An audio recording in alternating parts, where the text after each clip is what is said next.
를 향하여 아주 짧지만 긴 여운을 남기는 질문을 이렇게 했습니다. 복음을 전한다고 하면서 종교적 관념을 말하고 있지는 않는가? 이렇게 묻고, 또 온전한 복음을 설교하고 복음에 합당한 삶을 살고 있는가? 라고 이렇게 묻고 있습니다. 하나님이 주신 복음은 변질되지 않는다는 사실을 우리가 믿습니다. 이 세상이 허무진다 할지라도 복음은 변하지 않는다는 것입니다. 그러나 변질될 수 없는 복음이 변질된 시대에 우리는 살고 있다는 것이 참 안타깝습니다. 즉 예수님과 사도들이 증거한 원래의 복음이 아닌 인본주의에 변질된 복음이 그것입니다. 오늘날 우리가 심각한 것은 많은 성도들이 예수님께서 성경을 통해서 가르치시고 또 우리가 복음을 증거하는 데 있어서 그 복음의 본질이 왜곡되고 그 복음이 곁길로 가서 어떤 인본주의로 변질된 그런 복음을 본질의 복음이라고 이렇게 알고 있고 전하고 있다는 사실입니다. 여기서 더 심각한 것은 많은 그리스도인과 또 심지어 목회자들까지도 변질된 복음을 예수 그리스도의 복음으로 의심 없이 믿고 그것을 선포하고 또 전하고 있다는 얘기예요. 이것이 참 심각하죠. 여기서 우리는 스스로 교회 안에 예수를 믿는 사람이 실제로 얼마나 될까라고 하는 생각을 우리가 반문을 하고 또 스스로 내가 알고 있는 복음은 참 예수님께서 원하시고 또 예수님을 통해서 우리가 가르침을 받는, 성경을 통해서 가르침을 받는 그 어떤 변질되지 않는 복음을 내가 가지고 있는가, 우리가 스스로 한번 생각해보는 귀한 시간 되기를 예수의 이름으로 축복합니다.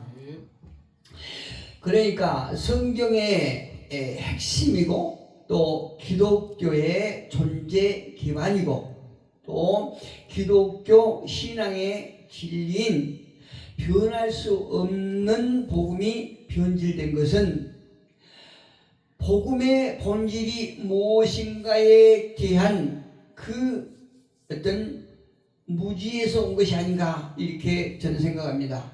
그래서 저 역시 복음을 선포하고 또 복음을 제가 간직하고 있지만 혹시라도 제가 제 입을 통해서 이렇게 매번 설교하는 그 설교 속에서 혹시 하나님께서 원하시는, 주님께서 가르치심을 주신 그 복음과는 거리가 있는 그런 설교를 하지 않는가, 이렇게 굉장히 이렇게 저는 좀 신경을 쓰고 또 설교를 이렇게 준비하면서 여러 이렇게 자료들을 보는 그런 경향이 있습니다. 자, 우리가 말하는 십자가의 복음은 우리가 선택한 것이 아니라 그리스도 안에서 태초부터 저와 여러분에게 주어진 진리인 것을 성경은 분명하게 말하고 있습니다. 우리가 오직 복음의 기본이고 복음의 핵심은 성경임을 우리는 믿습니다.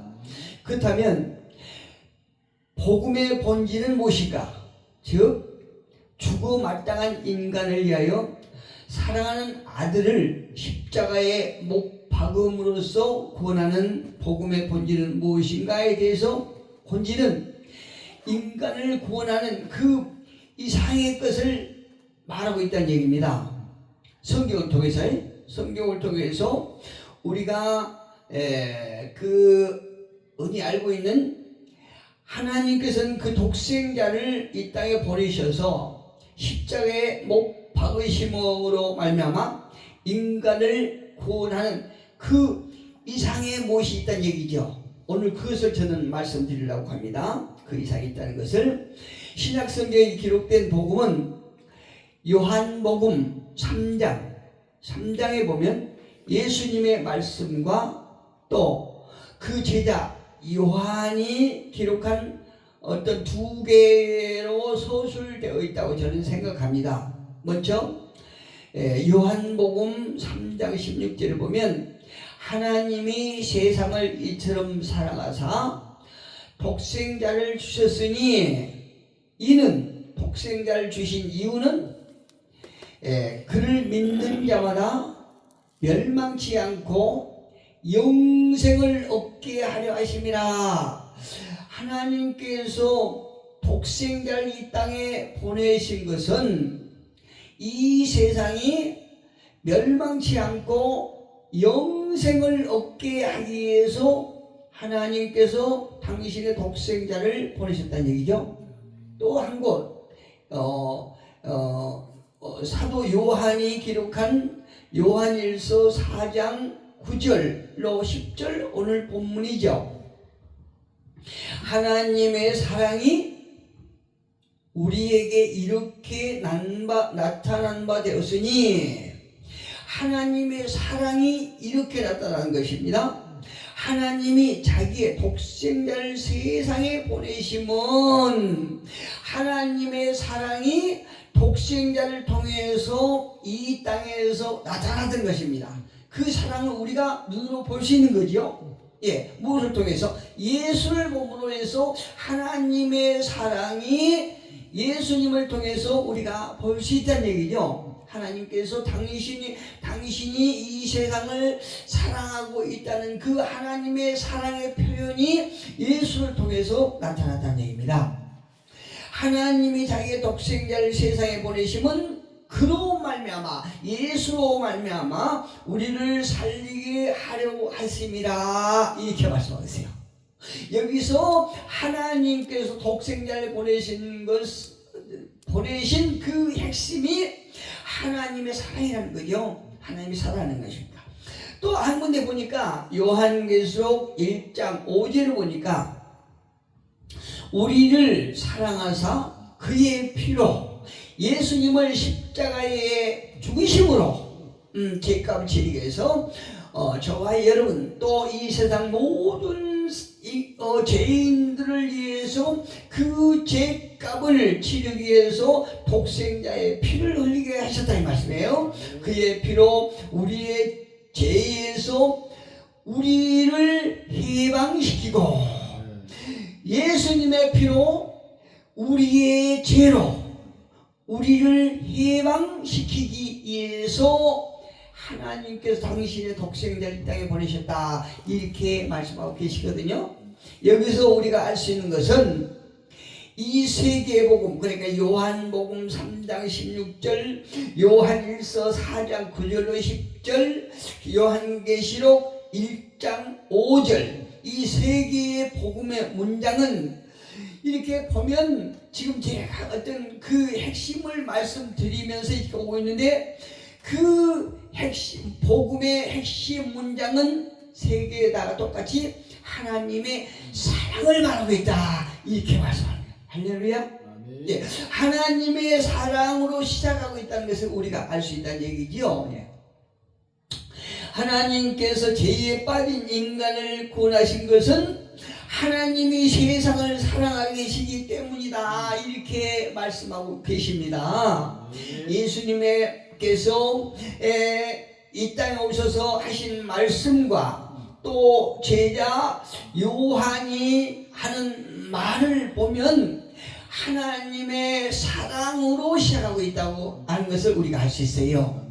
이것을 사복음서에 보니까 죄 많은 인간을 구원하시기 위해서 죄 없는 당신의 아들을 죽이신 하나님의 사랑에 대해서 비유적으로 이렇게 여러 군데에서 이렇게 기록하고 있는데요. 먼저 마태복음 18장 12절로 14절에 여러분, 저와 여러분이 너무 잘 아시는 잃어버린 양으로 비유하고 있어요. 또 누가복음 15장 8절로 10절 보니까 한 드라크마의 비유, 또 누가복음 15장 11절로 30절을 보니까 그 유명한 탕자의 비유. 여기서 하나님께서 일방적으로 인간을 사랑하시는 그 사랑의 표현을 우리가 너무 잘 알 수 있어요. 예, 우리 인간도 하나님의 하나님의 영을 우리가 받음으로 하나님도 사랑의 표현을, 감정의 표현을 하시고 우리 인간도 감정의 표현을 하잖아요. 어떤 무엇을 상대를 사랑하면 사랑의 표현을 우리가 하게 되어 있습니다. 또 그에도 어떤 부정적인 감정도 표현할 수 있고요. 하나님도 마찬가지로 하나님께서 이 세상을 사랑하심을 비유적으로 우리가 알 수 없기 때문에 비유적으로 말씀하시는데, 잃어버린 양으로, 또 한 드라크마로, 또 탕자의 비유로 하나님의 사랑이, 하나님께서 이 세상을 얼마큼 사랑하고 계신다는 것을 너무나 쉽게 잘 표현하고 있다는 얘기예요. 제가 즐겨보는 필립 얀시의 목사님의 하나님은 그때 어디에 계셨나이까? 라고 하는 책을 내가 오랫동안 갖고 있는 책이 있어요. 제 책꽂이에 이게 있는데 제가 즐겨보는 책이거든요. 예, 그 책에 보면 필립 얀시 목사님은 하나님 말하기를 하나님이 기뻐하시는 것은 세상의 문제들이 해결되어서가 아니라, 또 인간의 고난과 아픔이 끝났기 때문이 아니라, 하나님께서 잃어버린 자녀 하나를 찾으신 것을 기뻐하신다. 할렐루야. 아멘. 예, 하나님께서는요, 당신의 독생자를 통해서 이 세상의 모든 문제가 해결되었기 때문에 기뻐하신 것이 아니라, 또 우리 인간들이 죄에서 해방되어서 고난과 아픔이 끝나버렸기 때문에 기뻐하신 것이 아니라, 잃어버렸던 한 영혼을 찾으신 것에 대해서 기뻐하신다, 이렇게 말씀하시는 거예요. 누가요? 그 필립 얀시 목사님이에요. 이 구절을 보면 하나님께서 세상을 사랑하신 그 사랑의 색깔을 우리가 잘 알 수 있다는 얘기죠. 하나님께서는 이 모든 인류를 사랑하시지만 그 중에서 잃어버린 한 영혼이 돌아온 것에 대해서 얼마만큼 기뻐하고 계시다는 걸 우리가 알 수 있다는 거예요. 어느 날 인디언 몰로마족 추장의 애동딸인 한 소녀의 이야기가 있는데요. 그 이야기는 생명을 다하는 생명의 사랑이 어떤 것인가에 대해서 이 이야기에서 이렇게 묻어나오고 있어요. 그 이야기를 짧게 제가 소개할게요. 이 추장의 몰로마족의 추장의 딸을 무척 아끼는 추장은 사익감을 고르는 끝에 클레시옵이라고 하는 부족의 젊은 전사 추장을 선택하게 됩니다. 자기 사익감으로. 그런데 혼인식을 축하하기 위해서 두 부족의 사람들이 모였겠지요. 한 자리에 모였는데, 그런데 불행하게도 그 예식이 시작되기도 전에 남자들 사이에 무서운 질병이 나돌기 시작해요. 그래서 그 질병으로 말미암아 많은 남자들이 목숨을 잃게 됩니다. 이때 주장들이 모인 회의장에서 그 중에 가장 나이가 많은 수술사가 자신의 아버지가 임종 직전에 알려준 예언의 내용을 밝혀요. 이 내용은 어떤 것이냐? 얼마 되지 않아 무시무시한 질병이 나돌 것이고, 또 그 질병으로 말미암아 많은 남자들이 죽게 될 것이고, 그때는 순수하고 순결한 추장의 딸이 목숨을 바치면 이 재앙이 끝이 날 것이다 라고 예언했다는 것이에요. 그러나 그 예언을 듣고 많은 추장들이 모여서 심사숙고한 끝에 이 예언은 확실하지도 않은데 이 예언 때문에 소중한 생명을 희생시킬 수 있겠는가 라고 하면서 그 예언을 따르지 않기로 결단됩니다. 그런데요, 시간이 지날수록 질병은 남자들 사이로 계속 번져나갔고 끝내는 공주의 신랑감마저 눕게 됩니다. 사랑하는 사람을 위해서 이 공주는 무슨 일이라도 해야 되겠다라고 마음먹은 끝에 젊은 추장의 열을 시켜주고, 그러니까 자기 남편감을 찾아가서 그 젊은 추장의 몸에 팔팔 끓는 열을 식혀주고 이마에 이제 입맞춤을 간단하게 딱 한 다음에 처소를 살금하게 빠져나옵니다. 그래서 그러고 난 다음에 이 공주가 계속 걷고 한참을 걷다가 큰 강과 저 너머에 보이는 높은 절벽 위에 딱 도달하게 돼요. 공주는 자신을 위대한 영에 바치는 기도를 드린 후에 한치의 망설임도 없이 뛰어내려서 자신의 목숨을 바쳐서 예언을 이루게 됩니다. 그런데 그 확실치 않은 예언을 이루기 위해서 공주가 몸을 딱 바친 그때 다음 날부터 마을에서 병을 앓았던 모든 환자들이 자리를 털고 일어난 역사가 나타나요. 참 신기합니다. 이것을 보고 모든 추장들이 기뻐하고, 또 젊은 추장 역시 아주 자신이 확실하게 이렇게 어떤 병에서 나음을 느끼고 즐거워하다가 자신과 이제 결혼할 공주가 사라진 것을 그때 비로소 알게 됩니다. 공주가 이제 어디로 갔나 하고 공주를 찾기 위해서 팔하고 이렇게 다니다가 그 높은 절벽 아래 공주의 시체를 발견하게 됩니다. 이 시체를 발견한 후에 공주의 아버지는 딸의 희생이 헛되지 않게 해달라고 위대한 영을 향하여 부르짖는 그런 확인되지 않는 이야기를 그 어느 자료에서 이제 제가 봤는데요. 여기서 알 수 있는 것은 이 이야기를 듣고 제가 생각을 한 거예요.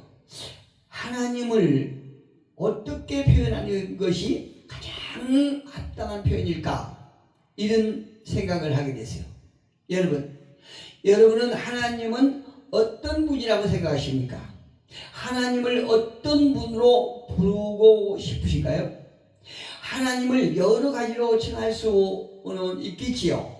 그리고 복음의 본질은 사랑이라는 것과 또 복음의 완전한 문장은 하나님이 인간을 구원하셨다 여기서 그치는 것이 아니라 하나님이 사랑으로 인간을 구원하셨다 라고 표현한 것이 더 합당하다고 저는 생각합니다. 하나님께서 독생자를 이 땅에 보내주셔서 죄 많은 인간을 위해서 죄 없는 분이 구원하신 것으로 끝난 것이 아니고 한마디로 하나님의 사랑이 우리를 구원하셨다라고 표현하고 싶은 거죠. 그 사랑 때문에 하나님은 사람의 몸을 입고 이 땅에 오신 것입니다. 그리고 그 사랑 때문에 예수님은 계속해서 해마다 모든 사람에게 와 계셔요. 그리고 태초부터 그분은 우리에게 오셨고 지금도 모든 사람에게 오시고 오늘 이 시간에도 저와 여러분과 함께 하심을 우리는 믿습니다. 그 크신 변함없으신 하나님의 사랑의 도우심으로 우리는 죄에서 해방되었고 오늘날도 그 사랑의 능력으로 우리가 이 악하고 험악한 어두운 세상에서 우리가 빛을 발하고 살 수 있는 것입니다. 그 하나님을 찬양합니다. 그리고 그 하나님의 그 크신 사랑의 힘을 벗어 이번 한 주간도 우리가 반드시 승리할 수 있는 저와 여러분이 되기를 예수 그리스도의 이름으로 축복합니다.